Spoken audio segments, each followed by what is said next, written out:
backstage from active career. And, you know, Saina, while you were not playing for a while, you only recently confirmed that you were a retired athlete. How tough was that decision? For any athlete, it's a very tough decision to make when to call it quits. So how tough was that? It was really tough, obviously, when you play for almost 23, 24 years. It's not easy to say bye to that sport. You know, I became world number 2 at the age of 20 and then world number 1 at the age of 25. A lot of memories which were there along the journey, and being in top 10 for almost 12 years, playing 500 matches, and finally you get to know that you got arthritis and your cartilage is totally degenerated. अब आप खेल नहीं सकते हो. Doctors ने बोला surgery नहीं हो सकती है क्योंकि कुछ improvement nahi hoga. It's going to be the same way. Of course, initial 3-4 months were really tough. You cry, you show different emotions क्योंकि player की journey में every day different emotions होते हैं. You're happy, you're sad, you're everything in a day, and Was this one of the toughest periods for you as an athlete, knowing that, I mean, to be told that you can't play anymore? You wanted to play more, right? Yes, of course I wanted to play more, but as an athlete, you become like a machine. You tend to accept all these challenges, and we have faced so many injuries throughout the career. इतने सारे दुख देखे हैं, इतने सारे losses देखे हैं. So somehow you accept it, because all the athletes, former athletes, they retire because of these injuries. They don't want to retire also. I've seen Roger Federer, who's played for so many years, won so many tournaments. एक साल पूरा उन्होंने अपने knee को test किया, check किया कि मैं नहीं खेल सकता हूँ. Finally, he gave up after 1-2 years of struggling. So every athlete want to just keep on playing, make the nation proud continuously. अपने parents के लिए जिन्होंने इतना बड़ा risk लिया at that point of time when I didn't have a role model to look up to. But my mom, being a housewife, she just said कि इसको Olympic champion बनाना है, and somehow she manifested and I did it. So all these memories come forward, and then you feel really sad कि इतनी जो job usually आप 20-21 साल में शुरू करते हैं, वो हमारे लिए 7-8 साल में शुरू हो जाता है, और 34-35 years में we stop it. तो थोड़ा ज़्यादा दुख तो होता ही है, लेकिन you accept it somehow. You accept it. And Shrijesh, you had announced that actually the Olympics was going to be your last event before the last Olympics, where the Indian team won a medal once again. So you kind of put more pressure on yourself for a very, for a good swan song, isn't it? Why did you announce it before the event? I mean, just like Saina, I too had a very long career. I just played that hockey for almost 24-25 years. And I never seen any hockey players taking a good retirement. I mean, everyone just vanished from the system. So I just wanted to start a trend after having a wonderful career. That's like almost before Paris, I already played 3 Olympic Games, and I thought, okay, once you are an icon for your youngsters, you just need to set a level for them. So that thought was there after Tokyo with me. It's like, just want to stop hockey. So I just want to check when. So the very next year, 2022, it's supposed to be Asian Games and Commonwealth Games. So I thought that's the right time for me to take that call. But again, China, thanks to COVID, they postponed Asian Games to 2023. So my targets become really short. So I planned for 1 year. I thought, okay, I will play Commonwealth in 2022. Once I done with that, we got a silver medal. Then another 1 more year, there's an Asian Games. Then I thought, okay, let's play that as well, because only one year gap. Then I played Asian Games, we won gold medal, and directly we qualified for the Paris Olympic Games. Again, as Saina mentioned, the greedy mind of a sports person said, okay, 1 more year. One more. Then, okay, that's it. Then when Paris reached, it's almost 3 years of, thinking, rethinking, discussion with the seniors, coaches, everyone, especially with the family. I thought that going to be my best platform, because after that Paris, 4 more years for an Olympic Games, with my age, with my body, it's going to be a bit tough, because people always believe that sports persons are the fittest and toughest people, but what happened is like we train ourselves, our body is overused, we train a lot, more than 6 to 8 hours a day. So that's put you in a trouble situation. It's really hard for you to think about another 4 more years. So I thought that's the right time for me to take my day off. But why I announced it before the event is like that decision of retiring from hockey was like really tough, and I started to overthink. So when I started to overthink, that started to affect my performance. Then I thought I just want to unleash it before this start. Then I had a very good discussion with my coach. I said, Coach, I can't play with that big news inside my mind. I So you just wanted to let it exactly. out. That's what I done. Oh, interesting how, sometimes so many things affect an athlete's mind. But can I just say, they may be retired, but how fit do they look? How fit do both of these look? I mean, I know your bodies have been battered and you've taken knee injuries and surgeries, but they're certainly setting goals for us. But I want to ask you, Saina, what we're discussing strengths within. And I don't think there's anyone better than athletes to tell us what strengths truly is, both mind and body. Take me through your lowest point in your career, and what was it about you that took you out of it? What was your strength, and how did you, rely on it? I think a sports person has many low points and only few high points, I would say. And it makes you really disciplined, and you tend to come out of the situation very fast because now you have experienced all of them. And that's why I think retirement became much more easier because you went through all that.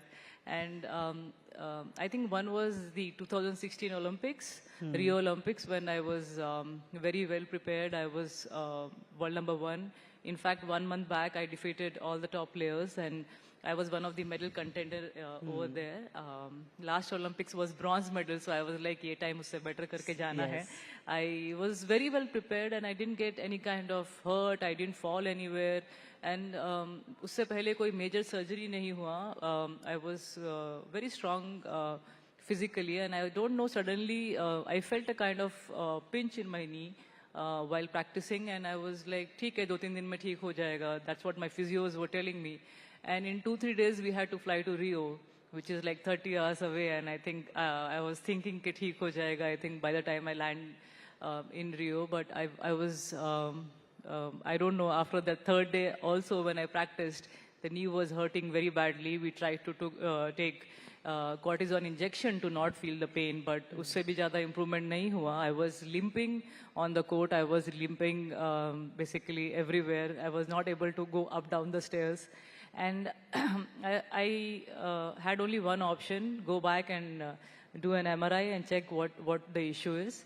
But I still played those 2 matches, even though I lost. I don't even remember to whom I lost the match, but the only thing was happening was I was crying on the court. I was crying everywhere. I told my dad. He came there actually especially to see me do well. He was always there when I won tournaments, and I was very happy to take him over there. And he was like, I'm sure she's very upset and she's not going to stay one more day here. So within 2 days we came back to India. We went directly to Mumbai, not to Hyderabad. And the first thing I did was an MRI. I went to Mr. Dinshaw Padiwala sir, and the best orthopedic surgeon for all the sports persons and everyone. And he said, hats off to your great, you played 2 matches with this. I would have cried, and I was like, what are you saying, sir? We just want to do well for the country and get medal. And these things happen at this point of time. But he was like, it's very unfortunate, you had the extra bone growth in your knee and it just broke before the tournament. And I was like, oh, what luck, it is. And he was also saying that, 10 din baad ho jata, at least a tournament ho jata. Lekin it had to happen at that point of time, and I think it's just bad luck. But you played with your everything over there, and I was watching the matches. Of course, I was also in pain to see you like that, but you tried your level best, and the only thing we can do now is surgery so that we can remove that extra bone and you can play again. And I was like, kuch bhi kar do sir, ab to Olympics to gaya, abhi aur 4 saal hai. And you have this once in a lifetime dream to do well, and you're like 4 more years to push again. But obviously to learn something from that kind of a... So was it the motivation to play for the country and not really walk out of the matches that forced you to do so, or was it because you really wanted another medal for yourself? I think we as sports person who are in top 10 who achieve continuously are mad to win medals, I would say. एक जोश आ जाता है in every tournament, you know, it's not only Olympics, every tournament you just want to win, you want to do well. And when you see those Chinese and Japanese and all that, उनको देख के ही ऐसा लगता है इनको आज से छोड़ना नहीं है. But you know, you can't fight your body, and that's what I understood in that tournament. You know, it's just so painful to see athlete who is in top 5 and who's ranked in the Olympics just couldn't play because of the extra bone growth, and it broke at that point of time. And you know, there are no words to explain that feeling, but only thing I could do is उन्होंने surgery किया, and the next 4 months was so difficult to come out of it.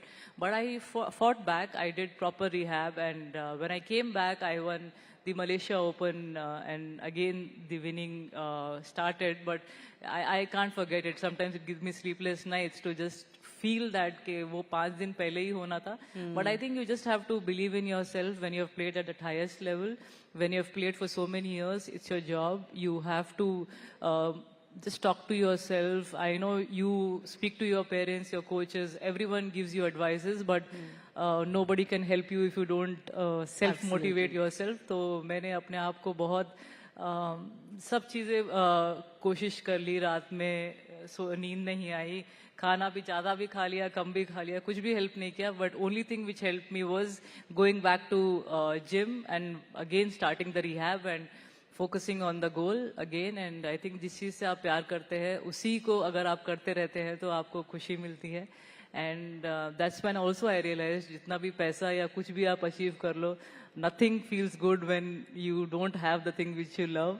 And I obviously, as I mentioned, you learn with experiences, and this is one big major learning that, you know, आपके पास अगर आपका काम है which you love, I think that's life, you know. That's the biggest achievement in life. Absolutely.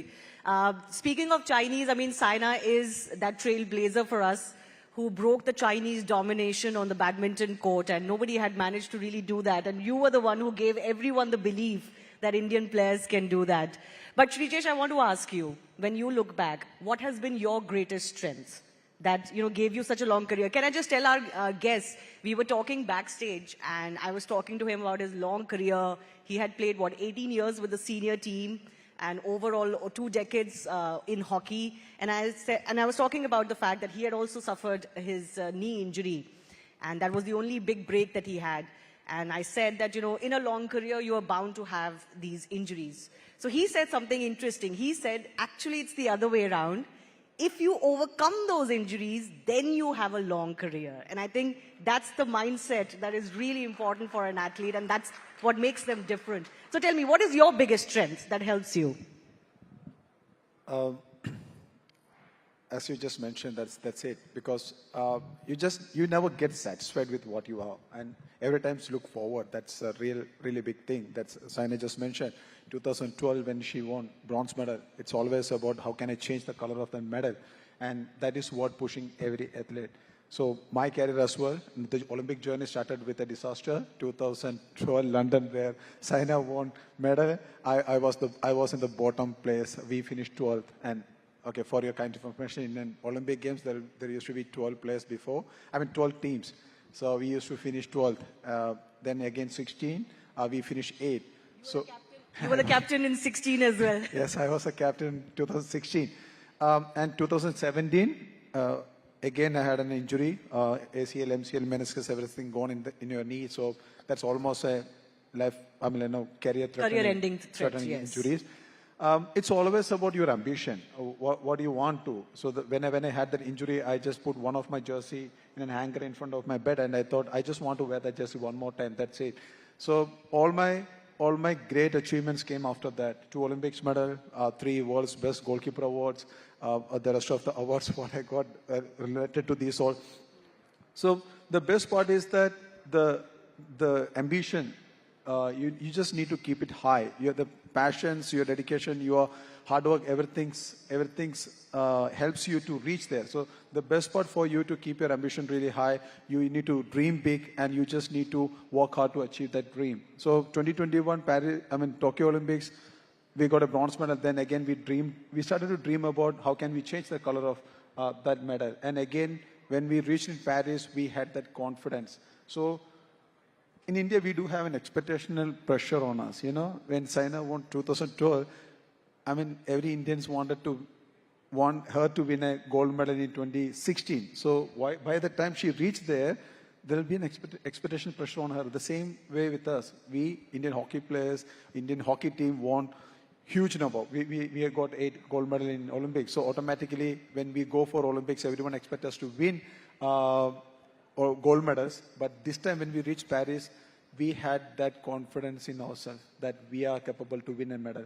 So that's the transition, I think, which all the players had. So the only one thing which pushed me hard is like dreaming big and achieving for that target, that big aim. Yeah, great. It's so amazing to hear from them to how they keep themselves motivated, because we can use all of those lessons in our life. But I want to ask both of you, pick one. Individual sport or team sport? Which one is harder? Saina? Just first. No, both the game, both the part. Individual or team sports got its own its struggles and positive side as well. Because Saina was on her peak time when she won a bronze medal, but she couldn't win it when she was on world number 1. But in team sports, there is a bit different because both the sides she was alone. But for me, it's different because 2012 we all didn't play well, so we all lost. But in that 16 members team, 1 or 2 guys used to be the world number 1 players. You know, Sardar Singh were there, Sandeep Singh were there. They were all known players during that. Tushar Khandekar, Shivendra Singh. But as an individual, they were great, but they couldn't perform.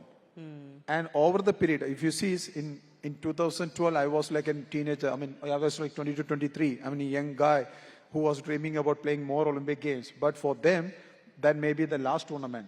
So you should have that balance to win medals. So by that time, 2021, I used to be a veteran.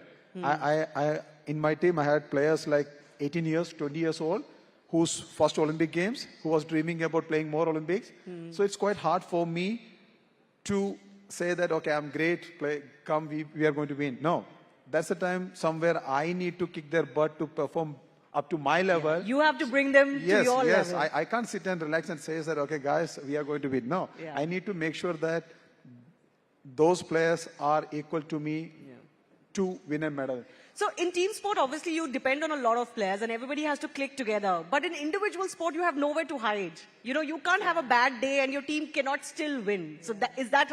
So, no, not that way also, but I feel आपको थोड़ा rest मिल जाता है team sport में. Individual sport में भागते रहो. I mean, it's just like, I understand team sport में you have to, as a captain, as players, you'll have to, मतलब दूसरे का frustration भी आपको लेके चलना पड़ता है. You know, it's not easy to show that frustration out, but you'll have to really control yourself, your emotions.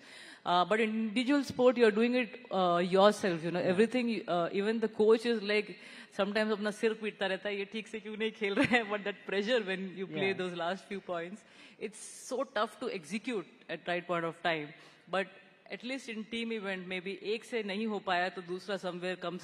Someone can cover for you. For your help. But either, you know, after the match, इतनी हमें गालियाँ पड़ती है, you know, sometimes the coach is like, खेलने को वो बोला उधर पॉइंट मिला है लेकिन फिर भी because I am someone who retrieves a lot अच्छे रैली करती हूँ तो लकीली कुछ पॉइंट्स आ जाते हैं गलत खेलने के बाद भी बट सम प्लेयर्स को तो मैंने देखा है इतना हमारे कोचेस ने मैच के बाद मतलब बोला है ना कि why don't you play what I say so I think you have to train your mind a lot more so that's why I say physically हम स्ट्रांग तो लगते हैं लेकिन समटाइम्स मेंटल जो ट्रेनिंग है वो भी बहुत जरूरी है एंड दैट्स व्हाट आजकल तो आई सजेस्ट कि आप 8-9 साल से if you are planning to be a professional sports person वो शुरू कर देनी चाहिए बट मेरे टाइम पे जब मुझे ट्रेनर फिजियो या कोई भी ऐसे इम्पोर्टेंट जो लोग चाहिए थे वो 19-20 साल में मिले बट अब जब गेम इतना पॉपुलर हो गया है it's the second most popular sport in India then I think,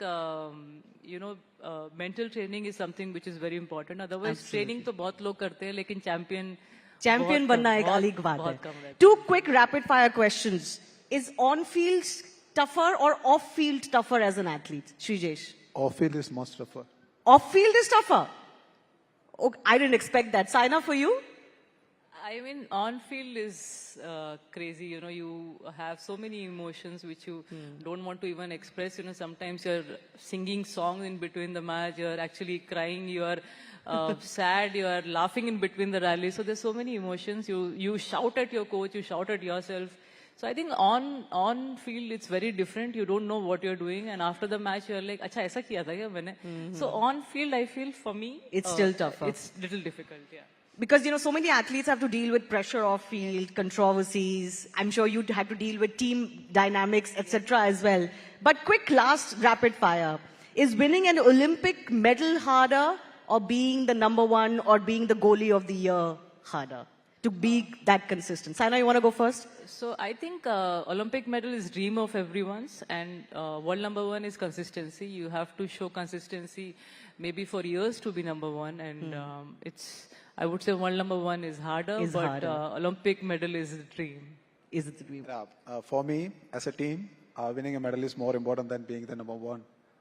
Because you are the best goalkeeper in the world, and your team is not winning an Olympics medal. Doesn't It matter wouldn't to me. mean anything. Okay. All right. On that note, a big round of applause to our big Thank you. Thank you athletes very much. joining us. The former world number 1 and goalie of the year twice in the world, Saina Nehwal, thrice in the world, and Saina Nehwal and P.R. Srijesh. Thanks a lot. A big round of applause, ladies and gentlemen.